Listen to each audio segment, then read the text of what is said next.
Hello प्यारे बच्चों। अब हम आपके साथ डिस्कस करेंगे एक्सरसाइज 9.1 क्वेश्चन नंबर थर्ड।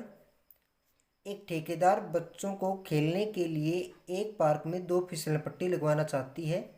5 वर्ष से कम उम्र के बच्चों के लिए वह एक ऐसी फिसल पट्टी लगवाना चाहती है जिसका शिखर 1.5 मीटर की ऊंचाई पर हो और भूमि के साथ 30 डिग्री के कोण पर झुका हो। तो बच्चों हम अभी एक बार इसी को डिस्कस करते हैं। लास्ट में देखते हैं हमें क्या निकालना है।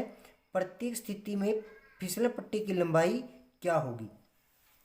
देखिए ये जो है ठेकेदार ये एक प्रकार की फिसल पट्टी बच्चों के लिए लगवाना चाहती है। मान लेते हैं कि ये ए बी है जो हमारे पास भूमि से उस फिसल पट्टी की ऊंचाई है और ए सी हमारे पास एक फिसल पट्टी है और इसके साथ कोण कितनी डिग्री का बनता है 30 डिग्री का। तो हम पहले भी डिस्कस कर चुके हैं कि जब हमारे पास एक कोण और एक भुजा दी गई हो तो त्रिभुज की अन्य भुजाएं हम निकाल सकते हैं। तो AC को भी हम निकाल सकते हैं। तो त्रिभुज ये केस फर्स्ट मान लेते हैं जब जिसको अब हम डिस्कस कर रहे हैं। त्रिभुज ABC में क्या होगा। अब देखिए ये तो हमारे पास कोण के सामने की भुजा क्या होती है लंब। ये तो हमारे पास लंब हो गया और ये हमारे पास क्या है कर्ण और ये क्या है हमारे पास आधार। और हमने फिसल पट्टी की लंबाई क्या माननी है AC माननी है, ठीक है ना।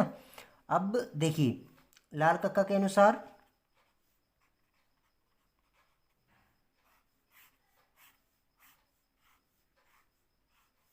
Sine cos tangent. Sine theta क्या होता है लंब बटे कर्ण, कोस थीटा क्या होता है आधार बटे कर्ण और टेंजेंट थीटा क्या होता है लंब बटे आधार। ये हमारे पास लंब है और हमें कर्ण निकालना है। तो लंब और कर्ण का रिलेशन हमने देखना है। तो लंब बटे कर्ण कहाँ पर बनता है साइन थीटा में। तो हम त्रिभुज तो लंब ऊपर लेंगे और कर्ण नीचे लेंगे। तो लंब की लंबाई क्या है AB बटे में क्या है हमारे पास AC। तो क्या बन गया लंब बटे कर्ण क्या बन गया ये साइन थीटा। तो AB की लंबाई क्या है हमारे पास 1.5 और आधार की लंबाई क्या है हमारे कर्ण की लंबाई क्या है AC और साइन थीटा। तो साइन कितनी डिग्री 30 डिग्री। तो अब हम देखते हैं 1.5 अपॉन में AC बराबर साइन थीटा की वैल्यू आपको इस टेबल में आप देख लेंगे। साइन थीटा की लंबाई साइन 30 डिग्री की वैल्यू क्या होती है हमारे पास 1/2। तो साइन 30 की वैल्यू क्या है हमारे पास यहाँ पे 1/2 1/2। अब हम आर पार गुणा कर लेते हैं यहाँ पर। तो देखिए 1.2 multiply 2 is equal to AC के। अब इन दोनों की गुणा करने पर क्या आएगा हमारे पास 3.0 AC। तो फिसल पट्टी की लंबाई क्या आ गई AC की लंबाई क्या आ गई 3। यदि सेंटीमीटर में है तो सेंटीमीटर में, मीटर में है तो मीटर में। अब की बार मीटर है तो यहाँ पर कितने आ जाएगी 3 मीटर आपके पास ये आंसर हो जाएगा। अब हम केस 2 की बात करते हैं इसी क्वेश्चन में।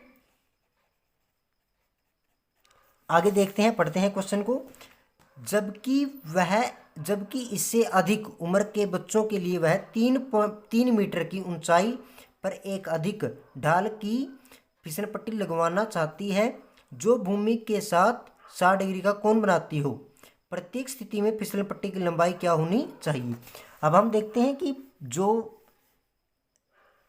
ये हम मान लेते हैं कि ये भूमि से ऊपर की ऊंचाई होगी और ये फिसल पट्टी होगी। मतलब AC हमारे पास फिसल पट्टी है, ठीक है, और BC हमारे पास भूमि से इस फिसल पट्टी की ऊंचाई है। तो ये क्या कहता है कितने मीटर की ऊंची है 3 मीटर की। तो यहाँ पर 3 मीटर आ जाएगा और यहाँ पर क्या आएगा कितने डिग्री कोण पर बनती है 60 डिग्री की। अब की बार फिर हमें फिसल पट्टी ये चाहिए तो वही लंब बटे आधार क्या बन जाएगा सॉरी लंब बटे कर्ण क्या बन जाएगा साइन थीटा। तो अब की बार त्रिभुज ABC में, ठीक है, तो BC क्या है हमारे पास लंब और ये क्या है हमारे पास कर्ण। तो BC बटे में AC लेते हैं हम। तो BC की लंबाई हमारे पास ये हमारे पास लंब है BC और AC हमारे पास है कर्ण। तो लंब बटे कर्ण क्या हो जाता है साइन थीटा। लंब बटे कर्ण क्या बन जाता है साइन थीटा। BC को ऐसे कैसे रहने देंगे, सॉरी BC की लंबाई हमारे पास 3 है और AC की लंबाई हमारे पास नहीं है, तो AC साइन थीटा तो साइन 60 डिग्री। तो बच्चों आपको याद होगा साइन 60 डिग्री की वैल्यू क्या होती है, देखिए यहाँ से साइन 60 डिग्री की वैल्यू क्या होती है, वर्गमूल 3/2। तो वर्गमूल 3/2 आर पर अब हम यहाँ से गुणा कर लेते हैं, 3 दूनी 6 बराबर वर्गमूल 3 AC के। तो AC की लंबाई हमारे पास क्या हो जाएगी, 6/वर्गमूल 3।